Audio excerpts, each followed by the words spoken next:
What's going on, guys? It's a beautiful day in the neighborhood. It's like 35, 36 degrees, but it's sunny.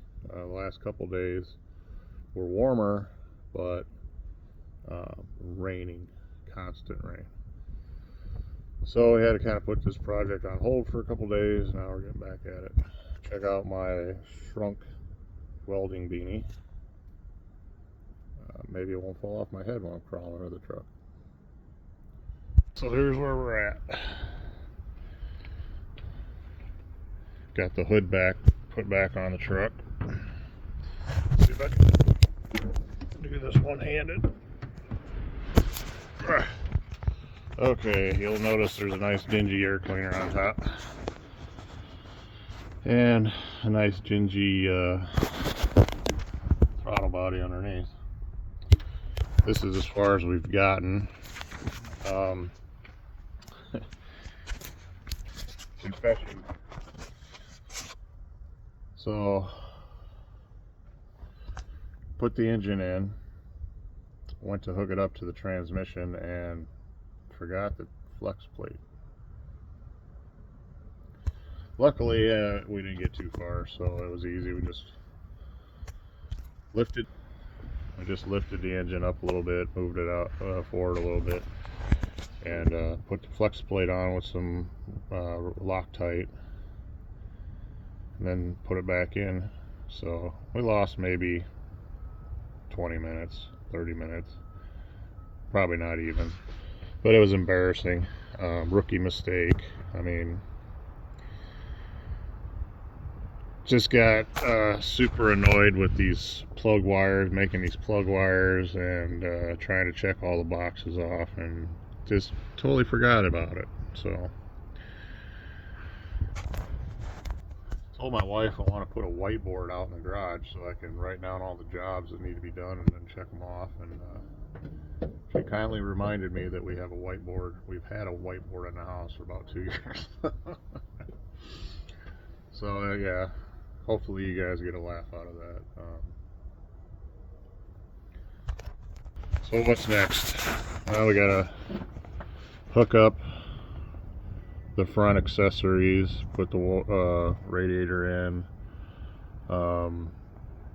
hook all that up. Fuel lines, I got them sitting over here.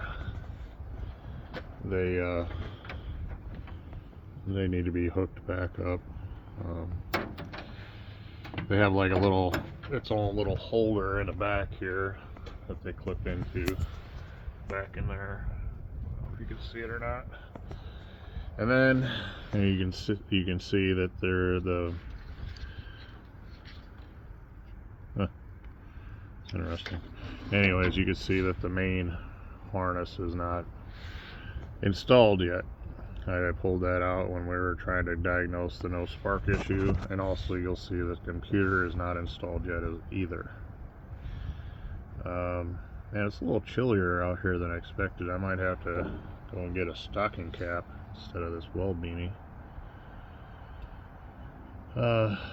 Yeah, and then I'm gonna have to redo some of these lines here. You can see right here where that one ripped off.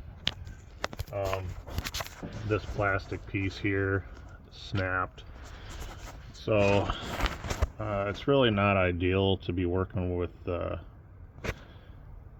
plastic in this type of weather, because all it wants to do is break. It's brittle and it's cold and not flexible whatsoever, but it is what it is. Kind of wish I would have took the time to clean up that throttle body. I'll probably clean up the air cleaner because it comes off, but honestly, if it doesn't start and run, it's gonna that throttle body's gonna have to come off again anyways, so we'll worry about that when it comes to that. Had to replace the gaskets. It comes with like this, I don't know if it's a phenolic plastic, kind of like the thermoquad, or if it's definitely not like the plastic insulator that you get for your Edelbrox, but it's some sort of insulator right there and you'll see that there's a nice new gasket on there, and there's one underneath as well. So the original gaskets were just baked to that, and I had to very gently take those off, and I'll show you what I used. I got this tip from the Car Wizard channel. Hold on a second.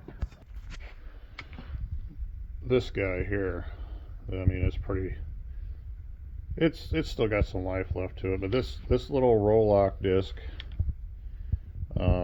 is great for taking gasket material off, and as long as you keep it on like a low speed, you can see I got it on the low speed. As long as you keep it on a low speed and you don't put a lot of pressure and dig in, and you keep it moving, it will not damage your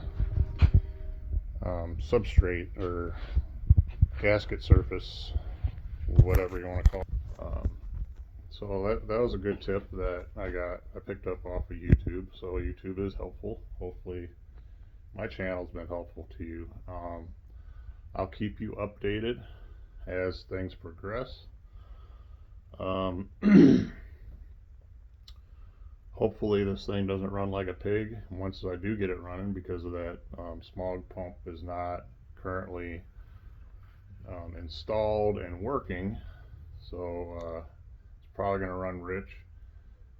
Who knows how long that smog pump was deleted, and that might have been why the whole EGR system was completely plugged solid.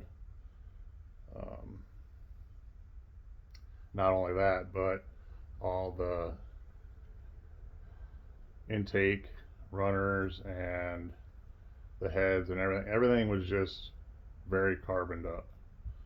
So I am a believer that emissions is not the devil. My shop teacher, my auto mechanics teacher in high school, explained to us that emissions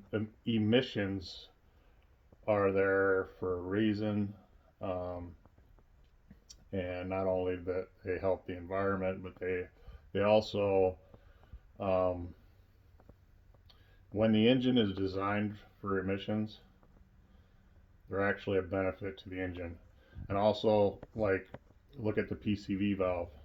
That was originally designed for emissions, and I don't know anybody out there that will delete a PCV valve that knows what they're doing, because it actually helps seal things up, helps the gases, helps the engine run better.